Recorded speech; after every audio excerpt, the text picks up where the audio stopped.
젊은이 예배 오랜만인데 또 저번 주에 본 것 같고 늘 그래요.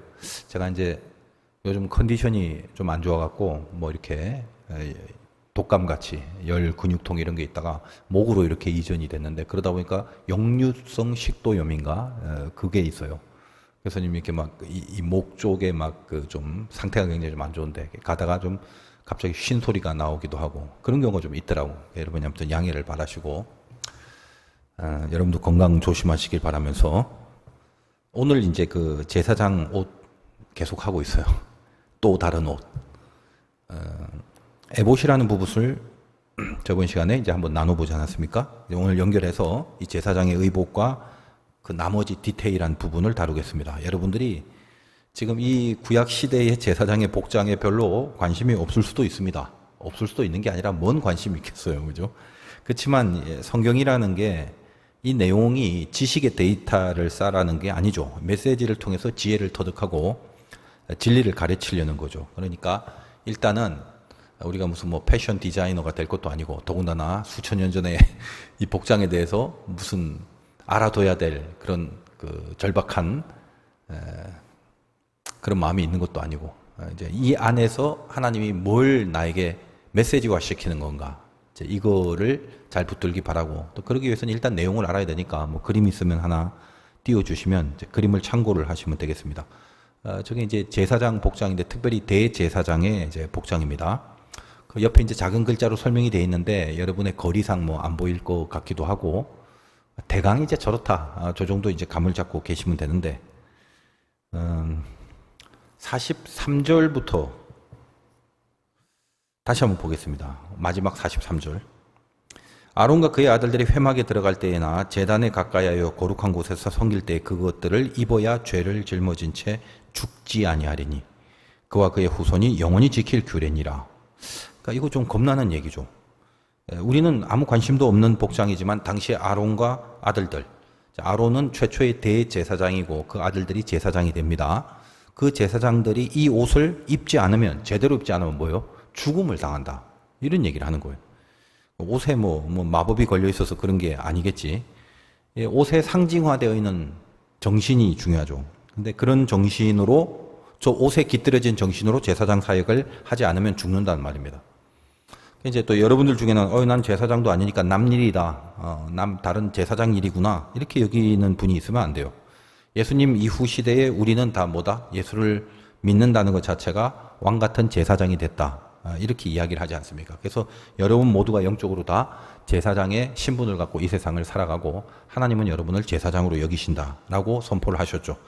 그래서 이제 이 말씀을 통해서 그 의복 안에 들어가 있는 정신을 분명히 붙들고 살아야 됩니다. 남의 일이 아니라 지금 나를 향한 하나님의 말씀입니다. 여러분을 전부 다 왕 같은 제사장으로 여기시는.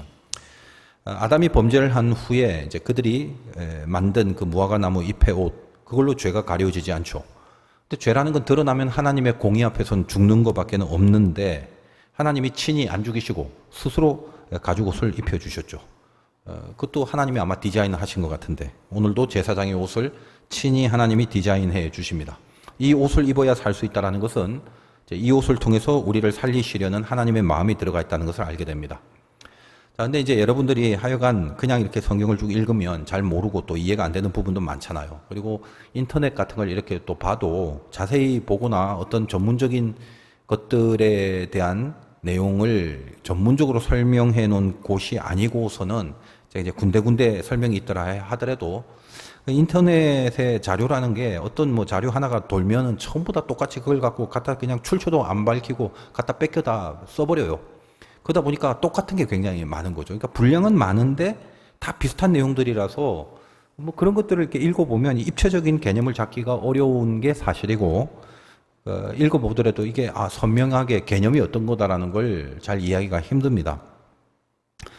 여러분들이 이제 제사장 옷에 관심은 없어도 다시 말씀드리지만 이거는 하나님이 디자인하신 의복입니다. 더군다나 안 입으면 죽는다. 다른 말로 이 정신이 우리 안에 들어오지 않으면 우리는 죽는 거다. 이렇게 생각을 하셔야 되는 거예요. 입으면 사는 옷이니까 생명의 옷이라고 돼야 되는 거죠. 자, 그래서 여러분이 요 전체 오늘 본문을 읽으면서 좀 개념을 확실하게 잡고 보시면 이해가 이제 될 겁니다. 일단은 제사장이 있고 대제사장이 있어요. 이걸 아셔야 돼요. 대제사장은 한 명인데 최초의 대제사장은 이제 아론입니다. 자, 그럼 제사장이 입어야 될 이 옷의 컨텐츠가 네 가지입니다. 예복은 네 가지로 구성되어 있어요. 그럼 대제사장은 일반 제사장은 네 가지 옷으로 입고 저 그림은 대제사장인데 일반 제사장의 예복 네 가지에 플러스 네 개를 더 입어요. 이게 대제사장의 의복이 되는 겁니다. 그럼 이제 대제사장의 복장은 저번에 했던 걸 잠깐 생각해 본다면 대제사장의 복장 두 개를 다뤘단 말이에요. 뭐냐면 에봇이라는 것하고 판결 흉패 이겁니다. 그럼 이제 나머지 두 개가 더 있죠. 그게 뭐냐면 겉옷하고 순금패 요 네 가지입니다. 그러니까 일반 제사장의 의복 네 가지에 방금 말한 네 가지 에봇, 흉결패, 흉결 에릭 뭡니까? 우림과 둔비임이 들어있는 판결 흉패. 그 다음에 오늘 이제 다룰 겉옷. 그리고 머리에 붙이는 순금으로 된 패. 요 네 가지. 요게 대제사장. 그럼 일반 제사장이 입는 네 가지도 있다. 그게 어디냐면 이제 오늘 40절 이하에 나옵니다. 그러니까 대제사장은 그 일반 제사장이 입는 네 개에 아까 말한 네 개를 합치어서 8개의 구조로 된 예복을 입습니다. 이거를 좀 알고 보시면 이제 쉽죠. 이렇게 좀 설명을 해줬으면 좋겠는데 이런 설명이 잘 없어갖고 여러분들이 그냥 읽으면은 헷갈리기가 쉬울 거예요.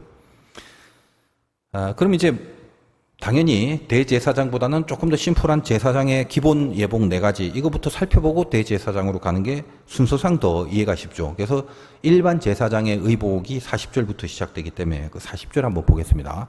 아론의 아들들이 입는 거 일반 제사장 40절. 너는 아론의 아들들을 위하여 일반 제사장들을 위해서 속옷을 만들며 속옷이 하나 나오네. 1번. 그들 위해서 띠를 만들며 띠가 2번. 그들 위해서 관을 만들어 영화롭고 아름답게 하되 3번이 관입니다. 그렇게 나오면은 이제 세 가지가 나오죠. 거기다가 이제 42절 보면 또 그들을 위하여 배로 속바지를 만들어 허리에서부터 넓적다리까지 이르게 하여 하체를 가리라. 속바지 4개입니다. 그러니까 제사장은 요 네 가지가 기본이에요. 속옷, 띠, 관, 속바지. 자, 그럼 여기 속옷이라고 나오는데 여러분이 생각하는 그런 속옷 아닙니다. 이건 뭐냐면 가는 배로 만든 일상적인 통옷, 그러니까 잠옷 같은 거 여러분이 그런 잠옷이 있는지 모르겠지만 그냥 이렇게 뒤집어 씌워서 한 통으로 된 그걸 속옷이라고 해요. 그럼 대제사장도 속옷이 있다 없다? 당연히 있죠. 제사장의 네 가지가 대제사장도 공유되니까. 그러나 대제사장이 입는 속옷은 약간 무늬를 좀 칩니다. 그래서 무늬가 들어간 옷이라고 해서 반포 속옷이라고 오늘 이 표현에 나오는데 그 반자라는 표현이 얼룩 반자예요. 그러니까 약간 이렇게 줄무늬가 돼 있다. 그렇게 되죠.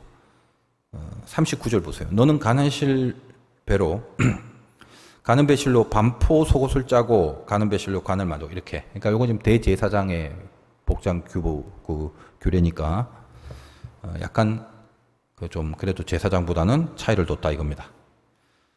제사장이나 대제사장이나 일반 4개로 구성되지만 속옷에 있어서는 대제사장은 무늬가 좀 들어간다. 자, 띠는 뭐 이렇게 허리에 띠인데 띠라는 것은 배실, 청색, 자색, 홍색 실로 술을 놓았다. 이 네 가지 색은 늘 성막에서 등장하죠. 예수 그리스도의 네 가지의 관점을 봤다. 이건 이제 더 이상 제가 설명 안 드리겠습니다. 그걸 갖고 술을 놓았다. 그 내용이 어디 있는데요? 이거 뒤에 보면 나옵니다. 찾아봅시다. 출애굽기 39장 29절. 이런 거 찾는 거 싫어하면 안 돼요. 출애굽기 39장 29절.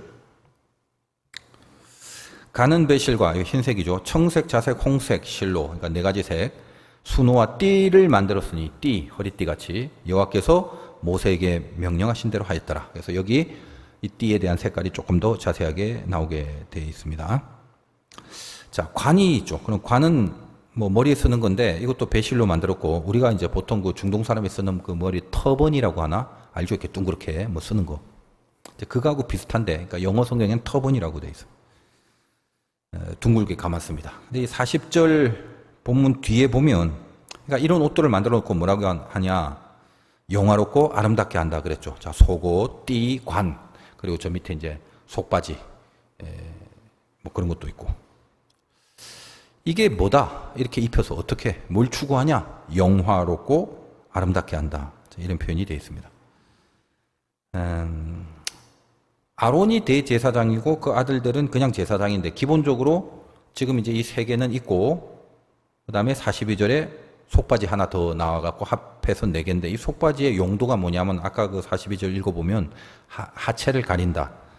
근데 이 당시에 보통 일반인들의 옷에는 속바지가 없어요. 제사장들에게만 입히는 특별한 제의복입니다. 왜? 이 하체를 가림으로 우리 죄성이 가려지는, 그러니까 마치 그 무화과나무 치마를 벗기고 하나님이 가죽옷을 입히듯이 그 의로움으로 제사를 지내야 될 존재이기 때문에 그 하체를 가리는 역할을 하는 속바지까지 있습니다. 그러니까 속옷, 속바지, 띠관, 이 네 가지. 이게 이제 제사장의 기본 예복이 됩니다. 자, 이제 말씀드렸다시피 대제사장은 방금 말한 네 가지 플러스 네 가지를 더 답니다.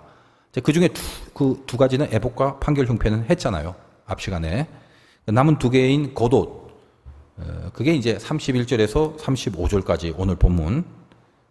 거기에 이제 내용이 나오는 것이죠. 잠깐 볼까요? 31절에 에봇 받침 겉옷을 전부 청색으로 하되, 이게 겉옷에 대한 이야기입니다. 어깨 사이에 머리 들어갈 구멍을 내고, 그러니까 이제 천에다 구멍 하나 뚫으면 거기다 머리 집어넣으면 옷이 되는 거잖아. 그런 개념. 그 주위에 갑옷깃 같이 깃을 짜서 찢어지지 않게 하고, 옷 가장자리로 돌아가면서 청색, 자색, 홍색 실로 석류를 수놓고 금방울을 간격을 두달되, 이 통짜 옷이기 때문에 제일 밑에 치마처럼 제일 밑에 그걸 뭐라고 하죠? 치마 제일 밑단 보면 거기 석류에 술을 넣고 그 다음엔 방울 하나 달고 석류수 넣고 방울 하나 달고 이렇게 쭉 돌아가면서 치마 밑단에 그런 식으로 만드는 겁니다. 그래서 34절에 그 옷 가장자리로 돌아가며 한 금방울 한 석류 한 금방울 한 석류가 있게 하라. 그럼 이거 입고 돌아다니면 딸랑딸랑 소리가 나겠죠. 방울이 달렸으니까. 35절 아론이 입고 여호와를 섬기러 성소에 들어갈 때와 성소에서 나올 때 그 소리가 들릴 것이라 그리하면 그가 죽지 아니하리라. 자, 이렇게 대제사장은 겉옷이라는 게 하나 있습니다. 그럼 이제 에봇하고 판결 흉패 겉옷 3개 있으니까 하나 더 남았죠. 이게 36절에 순금으로 만든 금패가 이제 나오게 되는 거예요.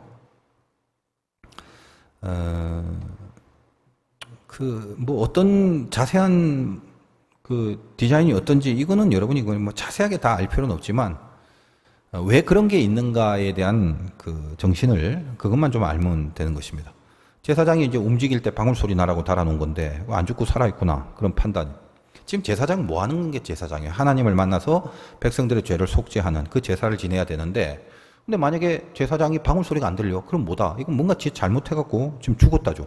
잘못해서 죽었다면 제사장이 뭘 잘못했거나 아니면 백성들이 죄가 사함을 받지 못했다라는 거 아니겠습니까? 그러니까 이게 제사장의 모든 사역이라는 건 안에서 잘하나 보자, 잘할까 잘못할까 남의 일처럼 보면 안 되는 거예요. 제사장이 어떻게 하느냐에 따라서 내 죄사함이 달려 있는 거죠.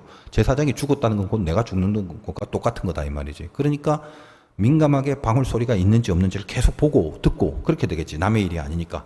여러분들도 다 이 시대의 제사장이라고 불림받았는데 그럼 여러분이 움직일 때마다 방울 소리가 들려야 여러분도 사는 거고 여러분이 이 땅에서 제사장의 사역을 감당하는 그 역할을 지금 하고 있다. 다른 이들을 살리는 소리가 되어서 살아낼 것을 하나님이 여러분들에게 요구하고 있는데 그 역할을 하고 있다라는 거죠. 생명이 있고 소리가 들려야 돼요. 여러분 가는 곳마다. 대제사장은 이제 그 다음에 순금패에 있는데 그 순금패가 36절부터 나옵니다. 봅시다. 36절. 너는 또 순금으로 패를 만들어 도장을 새기는 법으로 그 위에 새기되 여호와께 성결 이렇게 쓰고 그 패를 청색끈으로 관 위에 매대 그 관 전면에 있게 하라. 아까 관은 그 터번같이 머리에 쓰는 거라겠지. 이 패를 아론의 이마에 두어 그가 이스라엘 자손이 거룩하게 드리는 성물과 관련된 죄책을 담당하게 하라. 뭔 말인지 모르겠죠. 그 패가 아론의 이마에 늘 있으므로 그 성물을 여호와께서 받으시게 되리라. 자, 이 순금의 패에 도장으로 파는 것 같이 여호와께 성결이라고 쓰랍니다. 그리고 그 패를 금으로 된 패를 머리 아까 말한 그 터번 같은 거기에다가 다는 겁니다. 주인이 어떤 종을 내 소유로 인을 치는데 여러분 뭐 돼지 소 키운 사람은 그 뭐 엉덩이에 뭐 도장 칙 박잖아. 이거 내 돼지, 이거 내 소 이런 것처럼. 그런 의미에서 대제사장은 하나님의 소유다라는 것을 상징하는 의복이 되는 거예요. 그러니까 그 의복에 대한 상징이 우리들에게도 좀 영적으로 적용이 되죠. 우리가 다 뭡니까? 이 도장을 받은, 다시 말하여 성령으로 인치심을 받은 자들. 성경에 우리로 하여금 성령으로 인쳤다는 표현이 이런 데서 다 나오는 것입니다. 우리는 하나님의 소유다라는 걸 얘기하는 거죠. 거기에 이제 하나님이 성결, 여호와께 성결, 즉 거룩한 백성, 그 표시를 이렇게 딱 달아둔다. 그 순금의 폐에, 그래서 머리에 이렇게 딱 붙인다. 넌 내 거다. 베드로전서 2장 9절에 보면 택하신 족속이고 왕같은 제사장인 거룩한 나라고 그의 소유된 백성이다 라고 하는 거죠. 자, 그리고 이제 38절에 읽어보면 내용이 뭐냐면 그 성물과 관련된 제책을 담당하게 하라. 이제 이런 표현들이 오면 이해가 잘 안 되죠. 이게 무슨 말이냐면, 자, 제사장이 재물을 누가 갖고 나오지 않습니까? 그럼 이거 하나님 앞에 나오는데 죄인된 인간이 재물을 갖고 나와봤자 그 합당함이 하나님의 경지에 따라 미치지 못하죠. 그러니까 그가 재물을 갖고 나와도 재물도 합당하지 않은 거고 온전하지 않은 거고 재물 갖고 나온 죄인도 온전하지 않은 거고 그럼 어떻게 돼요? 하나님이 빠꾸를 시킬 수밖에 없죠. 그럼 빠꾸 안 당하고 올 수 있는 자격은 있나? 이 세상에 의인은 하나도 없으니 아무도 사실은 제사를 지낼 자격이 없는 겁니다. 그래서 어떻게 해요? 하나님이 이 성물과 관련된 제책, 즉 재물을 갖고 나오는 이 성물을 바로 드리는 게 아니라 대제사장을 통해서 하나님 앞에 드리죠. 그 대제사장이 브릿지가 된단 말입니다. 그럼 대제사장은 왜? 이 머리에다가 여호와의 성결, 즉 성결의 패를 끼고 있기 때문에 대제사장을 거친 제물은 하나님이 성결하게 인식을 하고 받아들이기로 했다는 거예요.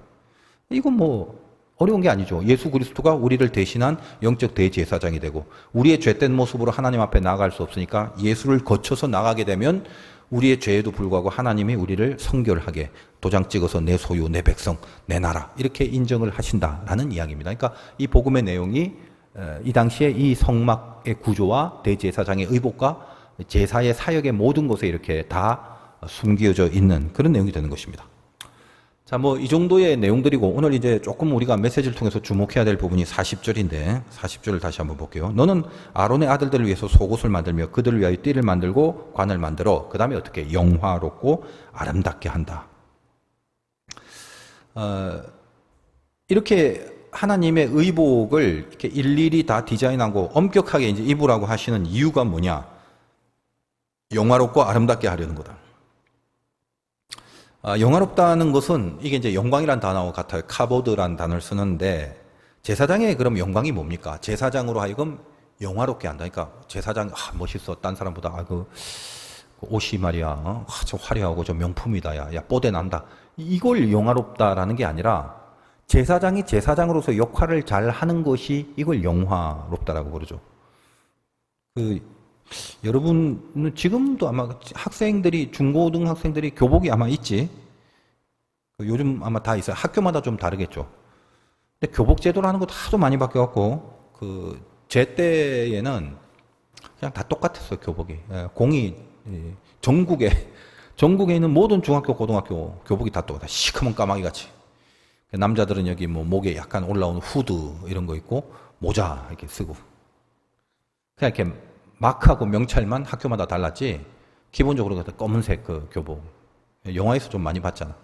여학생들도 똑같아요. 전국 어딜 다녀도 검은색의 뭐 치마에 여기 목에 그러니까 하얀 칼라. 그러니까 목에 때가 많이 끼니까 그 당시에 이제 그 여학생들은 이 칼라 이거 맨날 세탁하느니라 엄청 수고하고 신경 많이 쓰고 그래. 까만색이고 질도 안 좋으니까 좀 입으면 다 그럼 엉덩이 부분 어디 잘 비벼지는 부분은 뺀질하고 빛이 번쩍번쩍 나고 그런 교복들을 입고 다녔던 시대가 뭐 불과 그렇게 멀지 않았어요. 근데 참 단순해요. 시커멓게 단순한 복장인데도 하여간 이게 어떤 수를 쓰더라도 그걸 좀 더 삐딱하게 입는 그런 애들이 있어. 요즘도 이제 가끔 이렇게 뭐 지나가다가 여학생들 보면은 이 무슨 원래 그 작은 걸 샀는지 그렇게 작은 것밖에 없는지 뭐 이렇게 막 있는 대로 치마를 막 이거 보면 잘못해서 힘주면 막 어떻게 찢어질 것 같은 막 불안함이 드는 그렇게 이제 입고 다니는 친구들도 있는데 모르겠어요. 작은 걸 샀는지 뭐 입다 보니까 작아진 건지 뭐 그건 모르겠지만 근데 예전에도 마찬가지였어요. 그렇게 단순한 교복인데도 불구하고 그걸 입고 다니면서 그걸 이상하게 입고 다니면서 멋이라고 생각하는 그런 시대가 있었습니다. 남자들은 특별히 이렇게 호주머니를 옆으로 안 하고 지가 일부러 만든 건지 앞쪽으로 일자로 호주머니를 해갖고 손을 이렇게 끼고 다니는, 낀 채로 걸어 다니는 그걸 멋이라고 생각하고 다녔다 이 말이지. 그리고 바지 통도 이렇게 보면 달라요. 바지 통을 자기만 이렇게 넓게. 그리고 이제 당시에 유행하던 빛이 요즘도 그 빛, 도끼빛이라고 큰 거를 그때 이제 유행을 했는데 교복이 생기면서 머리가 그때는 길지도 않았어요. 짧은데 빗을 머리카락도 없는데 도끼빗을 들고 이걸 뒤 호주머니에 이렇게 몸통을 꾹 꾸겨 박습니다. 그러면 손잡이만 호주머니 위로 살짝 올라와. 그게 보여야 돼. 그걸 보이면서 이제 걸어가는 그런 모습들도 있고, 또 이제 모자 앞에 이렇게 무슨 학교 마크가 있는데 모자를 앞을 콱 챙하고 이 꼭대기를 이렇게 꽉 눌러갖고 빵모자처럼 쓰는 애들. 하여간 그 별의별 패션이 그 단순한 교복에서도 그렇게 삐딱하게 만들어집니다. 그러면 그런 식으로 입은 애들은 다 뭐죠? 딱 보자마자 노는 애들이다. 티를 내는 거죠. 복장만 봐도 단번에 파악이 됩니다. 걔네들은 그런 옷을 그렇게 입다 보니까 모션이 달라요. 걸어가는 걸음걸이, 자세 이런 게 일상적인 애들하고 다릅니다.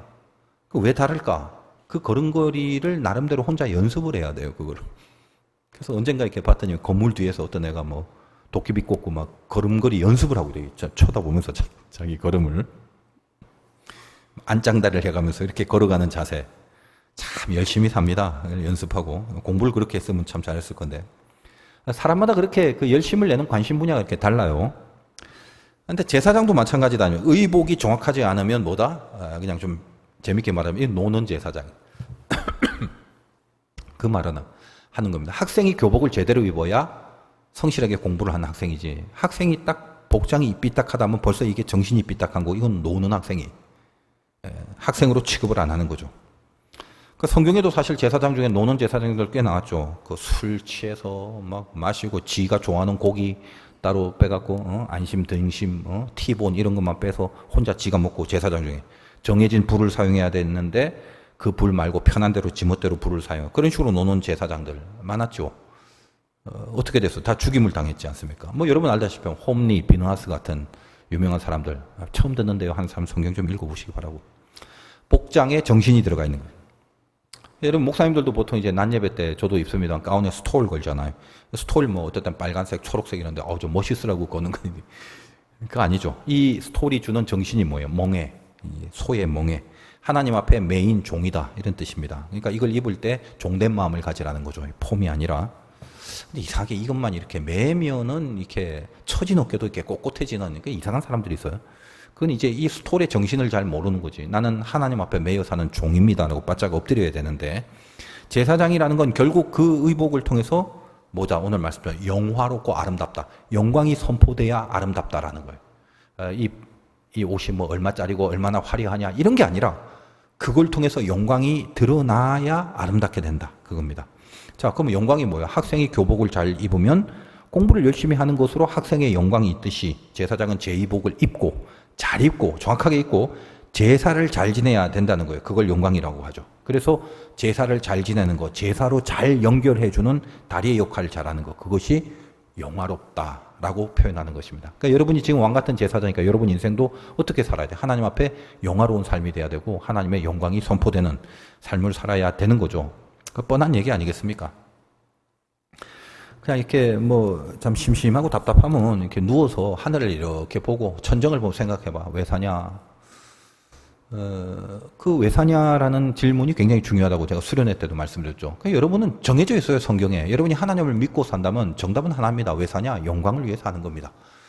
그러니까 내가 사는 것에 하나님의 영광이 나타나지 않으면 여러분의 삶은 아무리 돈을 많이 벌고 아무리 권세와 명예가 있다 하더라도 이 깊은 본질의 모습이 여기가 빵꾸가 난 채로 살아가는 거죠.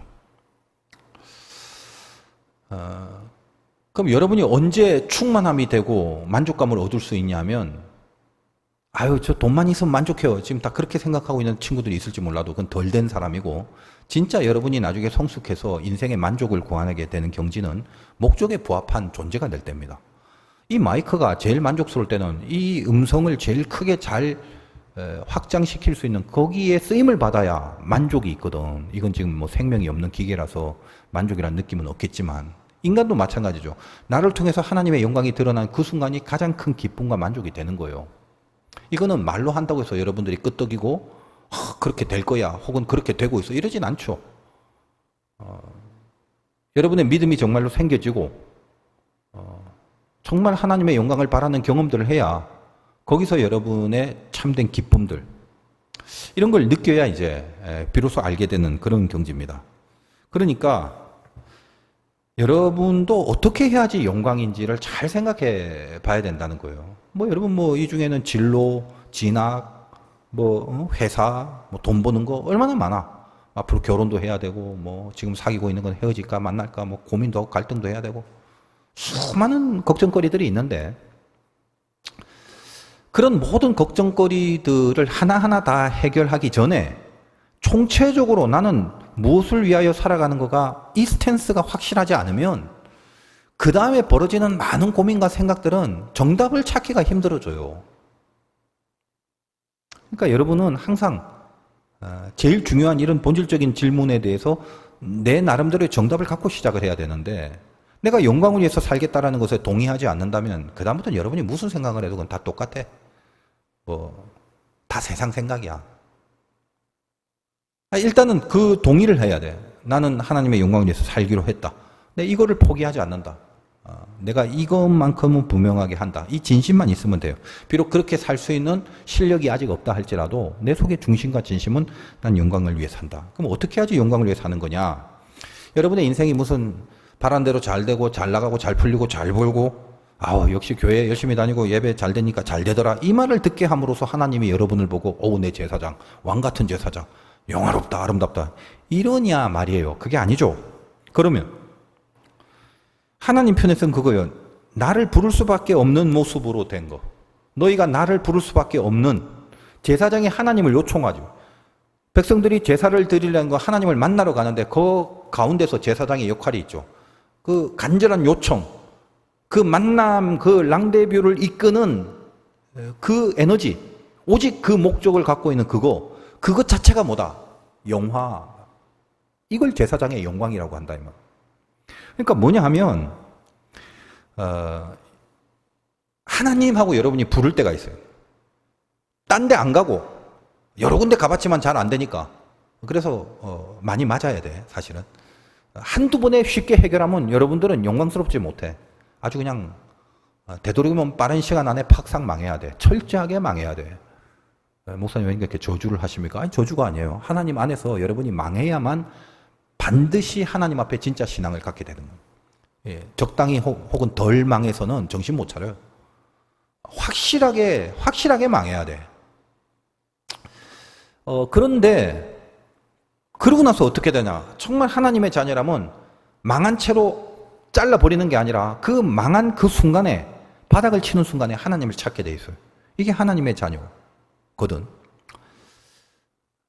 그걸 뭐라고 한다?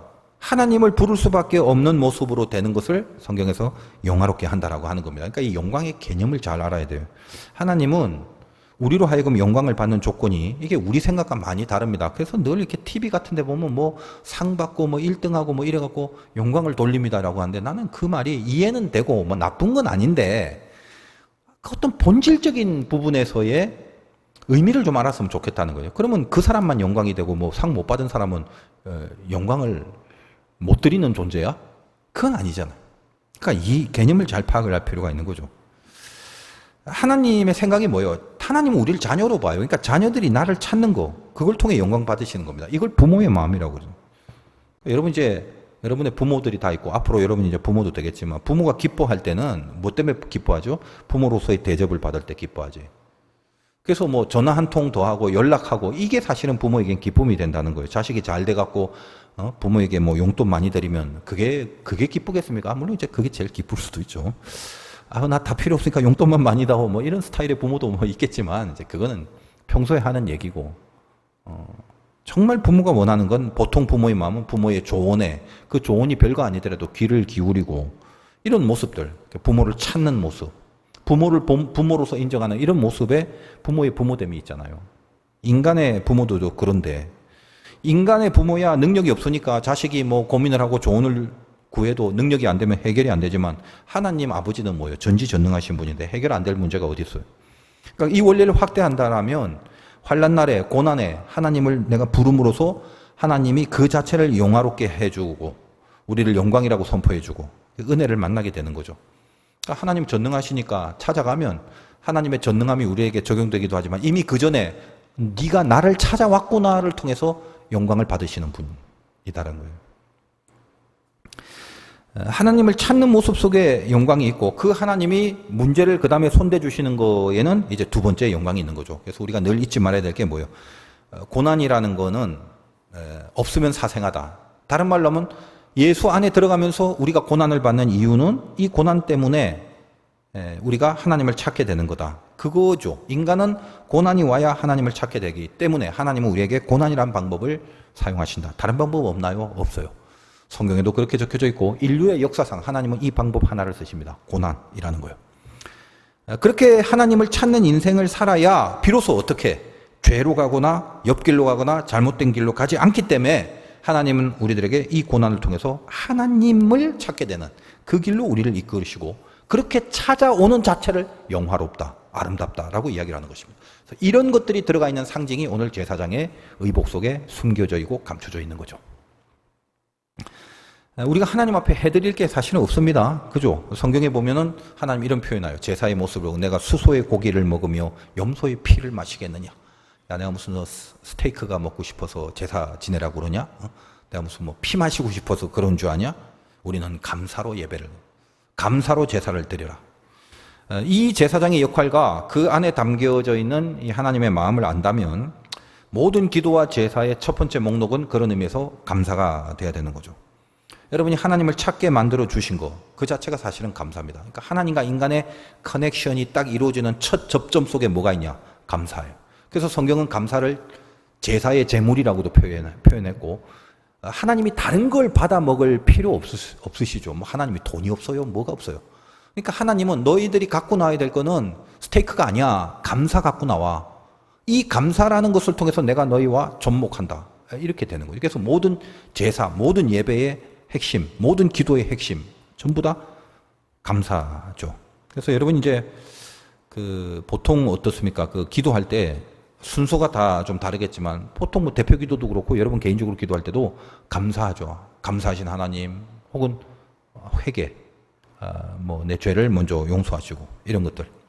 감사를 먼저 해야 될지 회개를 먼저 해야 될는지 여러 번 말씀드렸지만 뭘 먼저 해도 상관없습니다. 두 개는 세트예요. 감사를 해버리면 아이고야 내가 이렇게 감사할 게 많네. 근데 난 왜 원망하고 살았지? 이 생각이 생기면서 회개가 나오는 거예요. 잘못했습니다. 이렇게.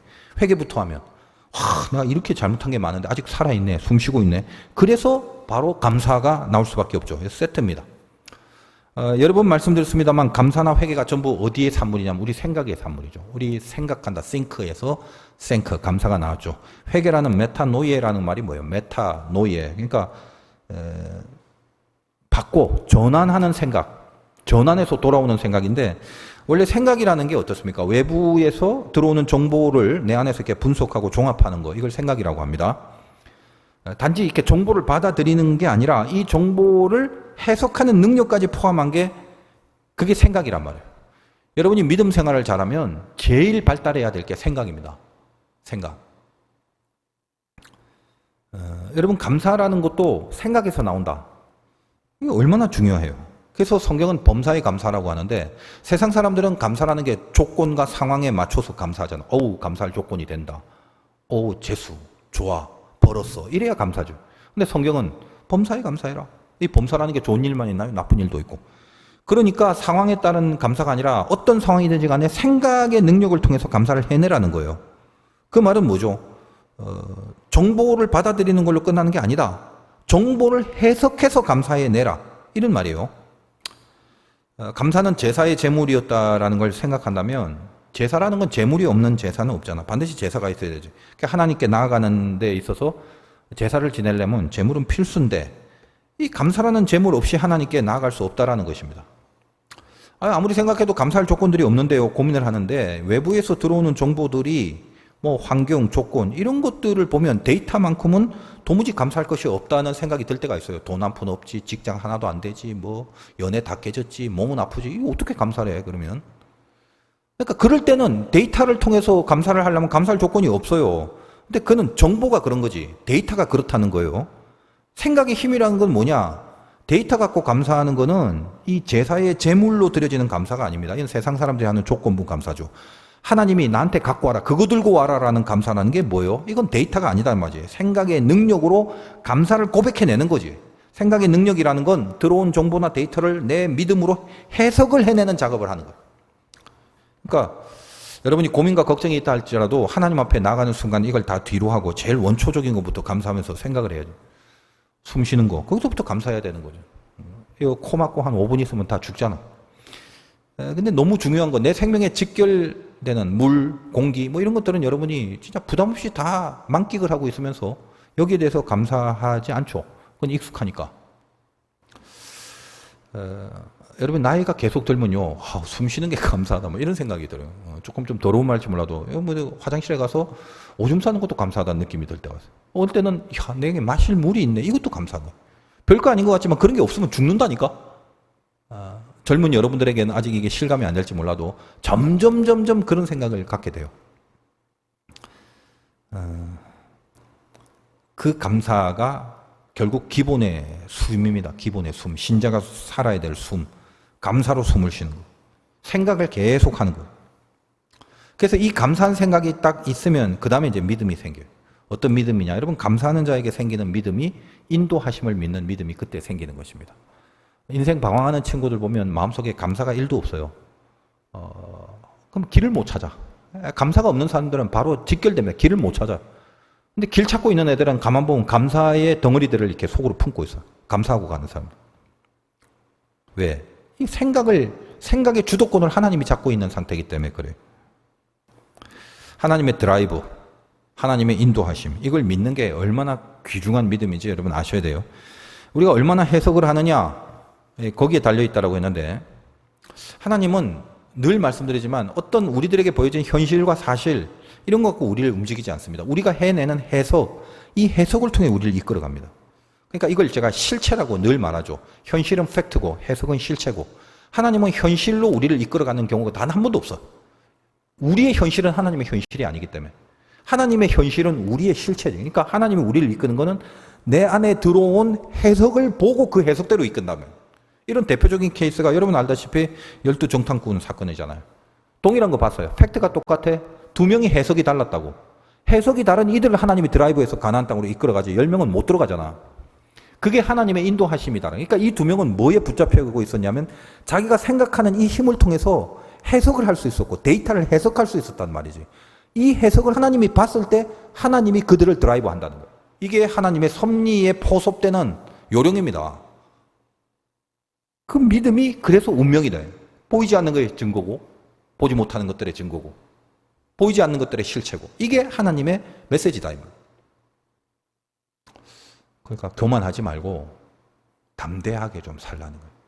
여러분이 예수를 믿으면서 굉장히 낮아지고 겸손해야 되지만 잊지 말아야 될 건 운명의 자신감이다. 맨날 교회 다니고 예수 믿고 기도하면서 이렇게 자신감이 없이 괜히 쫄아 산다 이 말이지. 그 데이터를 보면 쫄아 살 것밖에 없지. 여러분이 뭐 실력이 있어, 돈이 있어, 학벌이 있어, 잘생기기나 있어, 뭐 이쁘기나 해. 미안하다. 근데 우리 다 똑같잖아. 뭐가 있어 하나님 앞에. 근데 세상은 그런 걸로 기준을 삼기 때문에 이게 있으면 자신감이 있고 없고로 나눠지지만 우리는 그렇게 살기로 하지 않았잖아. 이제 내가 사는 것이 아니라 내 안에 그리스도가 사는 거라며. 그럼 내 운명에 대한 자신감을 하나님께로부터 받고 살아가는 그게 있어야 될 거 아닙니까? 쥐뿔 없어도 그걸 자존감이라고 그래요. 풍부에 처하나 비천에 처하나 내가 일체의 비결을, 뭔 비결이요? 자족하는 비결을 배웠나니. 사도 바울의 자족이라는 것은 이 자존감에서부터 우러나오는 힘찬 고백이잖아. 당차게 살아라. 문제 때문에 여러분 망할 것 같고 그 문제만 해결이 안 되면 죽을 것 같고 그런 느낌이 있지. 마귀가 주는 느낌인데 별거 아닌 데이터 갖고 여러분의 해석의 능력이 거의 마귀의 차원으로 가기 때문에 그런 이상하고 틀린 해석을 해버린 그게 여러분의 운명이 된. 하나님 그거 싫어하셔요. 당신이 당신의 아들을 죽이셔까지 자녀 삼아준 것이 여러분의 인생과 운명인데 어떻게 거기에 영광이 선포되지 않겠어? 그걸 믿고 불같이 기도해야지. 생각 싸움이라는 거 명심하십시오. 회개라는 것도 메타노이드예요. 뒤에 생각한다. 그겁니다. 잘못이라고 뒤에 생각을 하고 내가 했던 것을 그 다음에 그 뒤에 생각하고 잘못이네 하고 방향을 바꾸는 거. 성령이 우리 생각을 주관하실 때 이 회개가 가능하죠. 전부 다 생각 싸움입니다. 감사를 먼저 하든 회개를 먼저 하든. 사람의 종자들이 다 다르지만 모든 회개는 동일해. 왜? 틀린 생각, 틀린 판단 이거는 누구나 있을 수 있지만 틀린 회개라는 건 없어요. 회개는 성령이 시키는 거기 때문에. 잘못했습니다. 이제 돌이킵니다. 그건 예외가 없고요. 항상 통일적인 거. 이건 항상 옳은 거죠. 여러분 인생에 계속적으로 회개를 한 영이 있다면 그냥 걱정 안 해도 됩니다. 내가 좀 어리석고 뭔가 좀 부족해서 잘못된 선택을 한 것 같은 느낌이 들어도 결국은 뭐예요? 그 잘못된 선택 때문에 아이고 끝났다 망했다가 아니라 하나님은 이 모든 것을 통괄하시는 분이기 때문에 내가 뭔가 잘못된 실수를 했다 할지라도 결국 회개와 감사라는 작업을 통해서 하나님은 우리를 이끌어가는 또 다른 섭리 속에 우리가 들어가게 됩니다. 그러니까 내가 살펴봐야 될 것은 회개가 있는지 없는지 살펴봐야 돼. 내가 지금 정신 차리고 올바르게 똑바로 예리하게 잘 선택하면서 가는지 그래서 늘 내가 맞는 거 옳은 것만 선택하는지 그것만 보려고 하지 말고 회개가 있는지를 보라고. 회개가. 우리가 뭐 잘났다고 처음부터 끝까지 100% 맞고 옳고 좋은 걸로만 선택해 나갈 수 있겠어. 그러니까 가다 보면 잘못된 선택을 부족하니까 할 수밖에 없지만 중요한 건 그랬냐 안 그랬냐가 아니라 그 전에 회개가 있냐. 그래서 메타노이에 하고 나서 뒤에 잘못됐다고 생각하고 이걸 돌이키고 바꾸려는 그런 생각의 구조, 그런 싱크가 있냐. 이 감사와 회개 이게 있냐 이걸 보라고요. 감사에 숨을 쉬는지 회개하고 있는지 이 두 가지만 여러분 속에 잘 지탱해 나가면 그러면 되는 거예요. 인도하심을 누리는 과정에서는 누구나 마찬가지죠. 마음에 안 들고 헷갈리고 그러니까 뭐 갈등도 생기고 고민도 있고 그래서 그 갈등과 고민 때문에 어리석은 짓을 자꾸 하게 됩니다. 근데 그럼에도 우리가 예수를 믿는 사람이고 하나님 안에 있다면 하나님의 인도하심의 효력을 누릴 수 있는 것은 비결은 잘하고 못하고의 선택이 아니라 감사와 회개를 잘 지키고 있느냐에 달려있다는 것을 명심하세요. 이것이 제사장의 역할이고 하나님 앞에 나아가는 커넥팅의 가장 중요한 첫 열쇠가 되는 거예요. 이걸 통해서 하나님이 영광을 받겠다라고 하는 거죠. 그러니까 여러분 가끔은 너무 이렇게 현장 속에 매몰되지 말고 한 걸음 이렇게 뒤로 물러가서 모든 감사와 회개의 능력을 저 뒤에서 한 발짝 뒤에서 이렇게 끌어올린 다음에 내 생각을 주도하시라고. 그리고 다시 현장으로 들어가란 말이에요. 그럼 결국 또 하나님 앞에 가까이 가게 됩니다. 그걸 영광이라고 하는 거죠. 그걸 가능하게 하는 것이 제사장의 역할이고 왕 같은 제사장인 여러분은 그렇게 삶을 살아내셔야 된다. 여러분이 살아가면서 좀 다른 사람한테 힘이 돼주고 다리가 돼줬으면 좋겠어. 영광이라는 게 늘 얘기하죠. 여러분은 어떤 빛을 낼 수 있는 실력이 없어. 그러니까 발광할 수가 없다고. 발광. 그럼 여러분 뭐 때문에 빛이 나오냐면 반사가 되는 거지. 하나님을 향하고 있을 때 그 하나님의 빛이 반사돼서 비춰지는 거지. 그 빛을 누군가가 보고 하나님을 바라보게 되는 거지. 그것이 영광스럽게 쓰임받는 거잖아요. 그래서 이사야에 보면 나를 보내사 마음이 상한 자를 고치시고 이런 표현을 하잖아요. 여러분은 하나님이 이렇게 보낸다고. 여러분이 영광스럽게 삶을 살고 있으면 그 영광을 다른 사람들이 볼 수 있도록 이렇게 영광의 빛을 반사시키려고 여러분들을 사용하고 보낸다 이 말이에요. 아유 하나님 내 코가 석자인데 하나님은 여러분을 영광스럽게 쓸 때는 항상 내 코가 석자일 때 씁니다. 이 성경에서 쓰임받는 사람들의 형편을 보면 인생 잘 풀리고 편하고 아무 일 없을 때 사용받은 적 한 번도 없다. 이 신비다. 저도 가만히 돌이켜보면 그래요. 내가 제일 전도 많이 했을 때가 언제냐면 고3 때 처음 예수 믿고 내 인생에 가장 열악할 때 그때 전도를 많이 했어. 전도할 여력이 없어. 내 코가 석자고 지금 오늘 한 끼 먹을 게 없는데 근데도 이게 맞다. 이러고 싶다. 이래야 된다. 이게 마음의 감동이 내 현실하고는 전혀 다른 감동들이 일어나고 친구 만나면 전도를 하고 어떨 때는 뭐 버스간에서 내가 그거 굉장히 싫어하는데 뭐 전도합시다 이래갖고 우리 뭐 교회에서 가서 뭐 버스에서 목마른 사슴이 시냇물을 찾기가 뭐 이러면서 막 버스 안에서 역전에 가서 뭐 전도하고 제가 그런 체질은 아닌데 어떻게 보면 그렇게 열심히 있게 했던 그때가 가장 내 현실적인 기반이 형편없을 때 제일 형편없을 때였다라는. 내가 돌아보니까 이제 그게 이해가 되더라고. 하나님 앞에 쓰임받는 것은 세상에서 어떤 환경과 조건이 편안한 상태에서 다른 일을 하는 것과 달라요. 이는 아무 상관이 없어. 언제 어떤 경우라도 오히려 가장 열악할 때 가난한 심령이 되고 가난한 심령 위에 하나님의 힘이 실려지고 그 힘으로 쓰임받는 거예요. 그 힘으로. 그래서 모든 영광스러운 일은 항상 내 코가 석자일 때 가능하게 되는 거예요. 여러분 기도하시기 바라요. 여러분 다 왕같은 대제사장이라는 걸 분명히 믿으시고 영화롭게 되는 인생 살게 해달라고 기도하는 그 승리가 있으시기를 주님의 이름으로 축원드립니다.